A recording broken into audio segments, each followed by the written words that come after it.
મોરારી બાપુ આ નામ સાંભળતા જ મનમાં શાંત અને એક દિવ્ય ચહેરો ઉપસી આવે છે।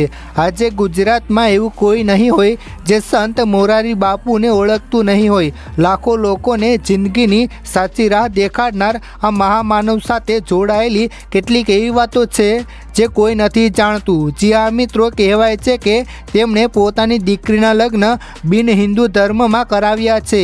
આ સિવાય પણ ઘણી એવી વાતો છે જેનાથી લોકો જાણે છે। મિત્રો, તમે પણ જાણવા માંગો છો ને તો ધ્યાનથી વિડીયો અંત સુધી જરૂર જુઓ। શરૂઆત કરીએ તે પહેલાં એક લાઈક જરૂર કરજો। મિત્રો, સૌપ્રથમ આપણે મોરારી બાપુના જીવનની થોડી વાતો કરીએ તો મિત્રો, તેમનો જન્મ દેશની આઝાદીના એક વર્ષ પહેલાં 25 સપ્ટેમ્બર 1946ના રોજ થયો હતો। મોરારી બાપુનું પૂરું નામ મોરારીદાસ પ્રભુદાસ હરિયાણી છે। તેમનો જન્મ ગુજરાતના મહુવા પાસેના તલગાજરડા ગામમાં થયો હતો। મોરારી બાપુના પિતાનું નામ પ્રભુદાસ બાપુ હરિયાણી અને માતાનું નામ સાવિત્રીબેન છે। મોરારી બાપુને 6 ભાઈઓ અને 2 બહેનો છે। મોરારી બાપુ બધા ભાઈઓમાં સૌથી નાના છે।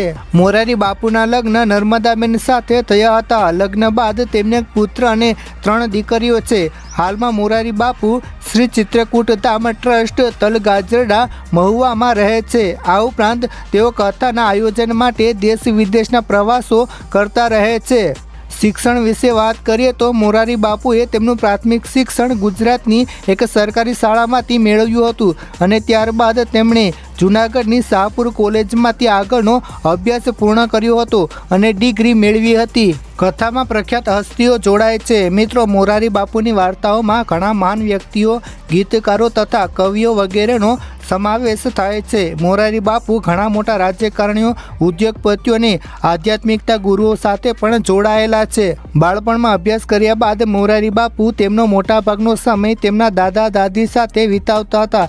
દાદા ત્રિભુવનદાસ તેમને રામચરિત માનસની ચોપાઈ શીખવતા હતા અને દાદી અમૃતમાં પાસેથી લોકસભાઓ સાંભળતા। 1960માં જ્યારે તેઓ માત્ર 14 વર્ષના હતા ત્યારે તેમને તળગાજરડા સ્થિત રામજી મંદિરમાં પ્રથમ વખત રામકથા વાંચી હતી। મોરારી બાપુએ અત્યાર સુધીમાં 900થી વધુ રામકથાઓનું પઠન કર્યું છે। આમાં Bharat, America, England, Brazil, Bhutan, Dubai, Australia, દક્ષિણ આફ્રિકા અને કેન્યા વગેરે જેવા દેશોનો પણ સમાવેશ થાય છે।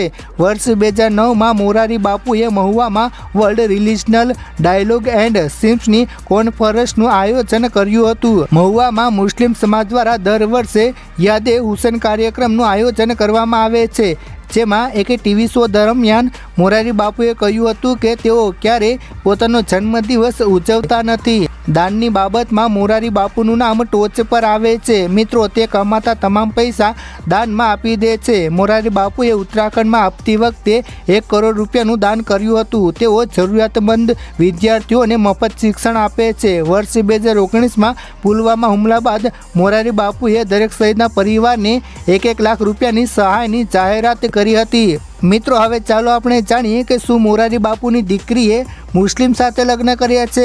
તો મિત્રો, ના, આ વાત તદ્દન જૂઠી છે। આપણે ત્યાં રિવાજ જેવું થઈ ગયું છે।